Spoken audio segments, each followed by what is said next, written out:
Thank you, Keisha, Elaine, and Emerge for the opportunity to address all of you tonight. I'm a little nervous, so my voice might shake, but I'm going to try here.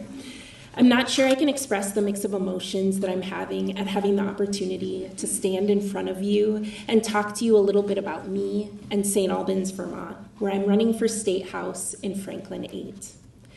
So a little bit about me. I was raised by my mom's family, the Dees family, comprised of proud men and women who have thrived by putting their heads down and working hard, pushing their kids to work hard, because for them, education and a borderline workaholic work ethic were the expectation. It was what we owed ourselves because of the sacrifices made by the generations that came before. Doing well, being successful, no matter what life threw our way, was a thank you to those that came before us who did not have the same opportunities. Growing up, I spent a huge chunk of time with my mom's parents. In fact, my lasting memories from childhood and of growing up were all surrounding sitting and debating at my grandparents' dinner table. Although the attendees changed depending on the occasion, intergenerational family dinners were where my grandparents, parents, aunts, and uncles debated current events. Each of them would bring things from work or their life to the table to discuss. My Uncle Michael, a prosecuting attorney, would bring questions about the justice system and how it treated kids of color. My other uncle, Learnit, a Peace Corps volunteer, a low-key hippie for our family, and then a part of the State Department, would bring up worldwide events and question American exceptionalism. My mom, who went to school for psychology but ended up in corporate America, would bring questions of what a good life looked like and felt like. And my grandfather, a judge who I spent the most time with, would round it out with a lot of sarcasm, ethics, and my favorite, politics. I could never get enough of listening and arguing and learning how to engage and communicate about issues impacting my family, our community, and the world. I knew from a young age that you had to be fluent in what was going on in the world in order to be actively engaged about things that would impact you. And you couldn't affect change if you couldn't talk about it. That all sounds great, right? But the reality is that no one in school likes the weird know-it-all girl who wants to talk about the Pinochet regime or the value of a service-focused life.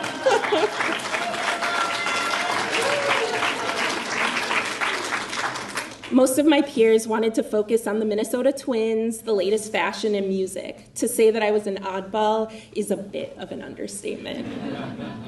But being the oddball, the one on the outside observing, gave me an opportunity to listen, to hear what people thought about, what they were concerned about, and what struggles they faced. My background has had a direct impact in the career path I have chosen.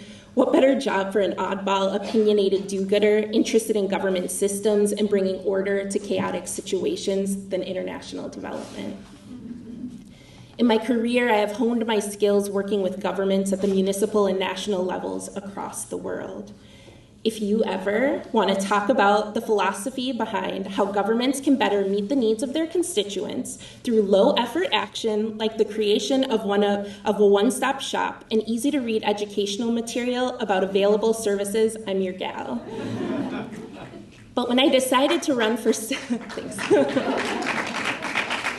It's the nerdiness again. But when I decided to run for State House in the newly created Franklin 8 district that covers St. Albans City and St. Albans Town, I was hesitant.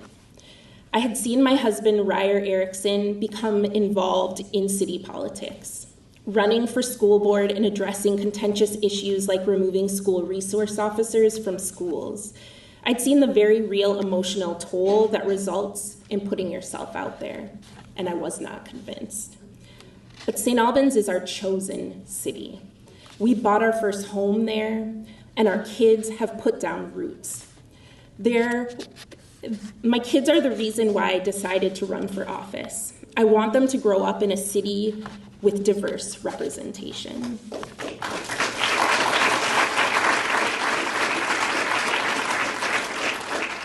I've spent a lot of time lately speaking with my neighbors in my chosen city, getting an understanding of the issues. Those conversations don't always look at national politics. Instead, we discuss the things going on locally. We talk about the struggles to find daycare that fits the needs of working parents, how housing stock is going down and housing prices are going up, how as new homeowners and homeowners that have been around for decades, we're all worried about the rising taxes. One of the most impactful conversations I've had while door knocking was my aging neighbor who joked with a tear in her eye that all she's doing at 85 is trying to make it so that she doesn't have to live off of cat food. I also remember speaking with a woman a day after Roe v. Wade was overturned who cried at the world her granddaughters were growing up in. It's those stories that I'm running for office. I've spent a majority of my life in white spaces, never quite able to not stick out, and there has forever been discomfort in that. I grew up in Apple Valley, Minnesota, a suburb, but it wasn't until I moved to St. Albans that I was called the N-word, walking under the all are welcome sign on Main Street. As committed to my town as I am, and I am so committed, even those that should align with me have frustrated me at times. Our local Democrats still struggle with issues of liberal, polite racism, issues of equity and policing. They are sometimes so worried about optics that they forget what is right, but we will do better together.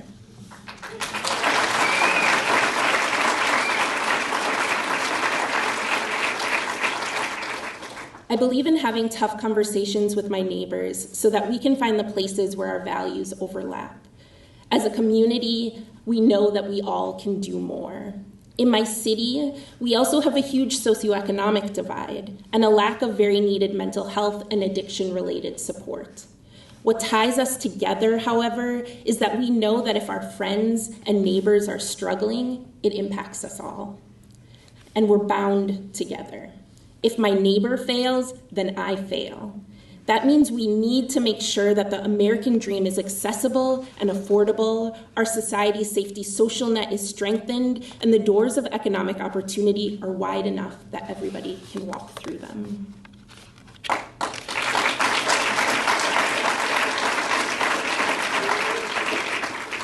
We also need to make a commitment to diversity of thought and equity of access so that our community grows together.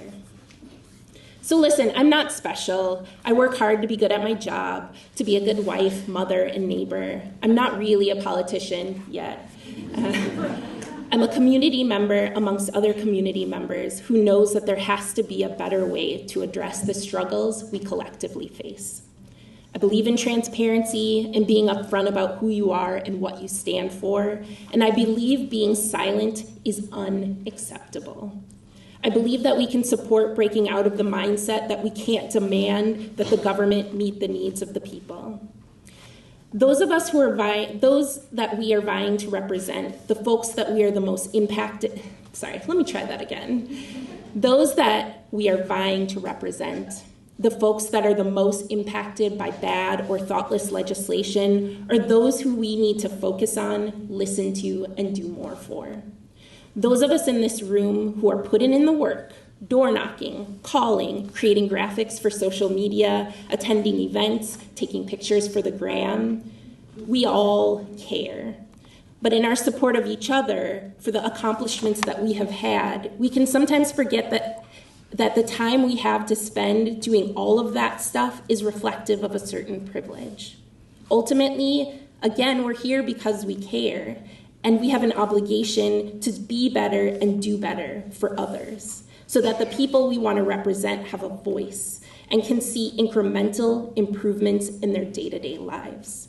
There should be no child in Vermont, in Franklin County, that doesn't have the tools necessary to go to school and thrive. Their parents should have access to services that allow them to be active members of the community. And if someone trips and falls as a result of their health or addiction or mental health, then we should be there as a community, arms open, to help them back to their feet.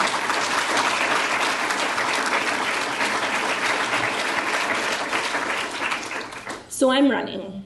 Even as a Black woman who doesn't want to stick out, my discomfort and unease means nothing in the face of the possible good that can come out of, sorry, I gotta turn the page, the discomfort that can come out of me using whatever privilege I have to shine a light on the systems that need to be fixed so that everyone can thrive. Emerge helped me break down the barriers to running, and it has given me the resources and a network of like-minded women, all pursuing the same goal. Those of you in this room with illustrative careers who have national audiences have paved the way for the rest of us. I appreciate the opportunity to speak with you, and my campaign manager, Barbara Finch, would be mad if I didn't, at the very least, extend an open invitation for any of you who are interested in coming up to canvass in Franklin County. Thank you.